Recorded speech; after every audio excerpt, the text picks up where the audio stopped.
Hello అండి. అందరికీ నమస్తే. Welcome back to ఎస్కేవైఎస్.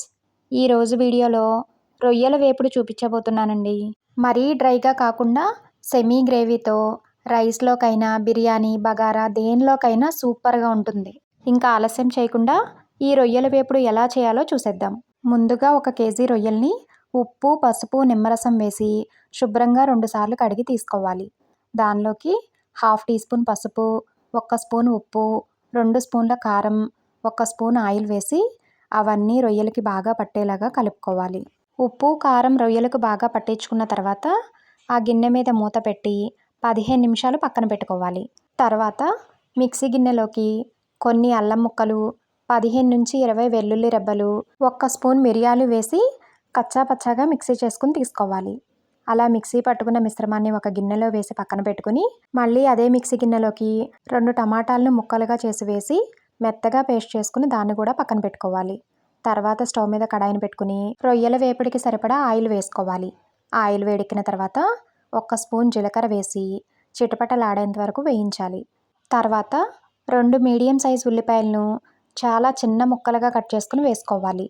ఫ్లేమ్ని మీడియం టు లోకి అడ్జస్ట్ చేసుకుంటూ ఉల్లిపాయ ముక్కలను కలుపుకుంటూ చాలా సాఫ్ట్గా అయ్యి రంగు మారేంత వరకు వేయించుకోవాలి.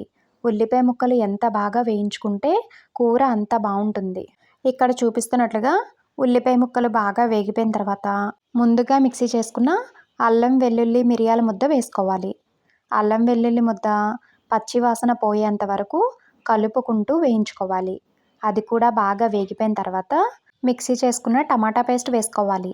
టమాటా పేస్ట్ వేసిన తర్వాత ఒక్కసారి బాగా కలిపి మధ్య మధ్యలో కలుపుకుంటూ నూనె పైకి తేలేంత వరకు వేయించుకోవాలి. టమాటా పేస్ట్ కూడా బాగా వేగిపోయి నూనె పైకి తేలిన తర్వాత ఒక్కసారి కలుపుకొని ముందుగా మ్యారినేట్ చేసుకున్న రొయ్యల్ని వేసుకోవాలి.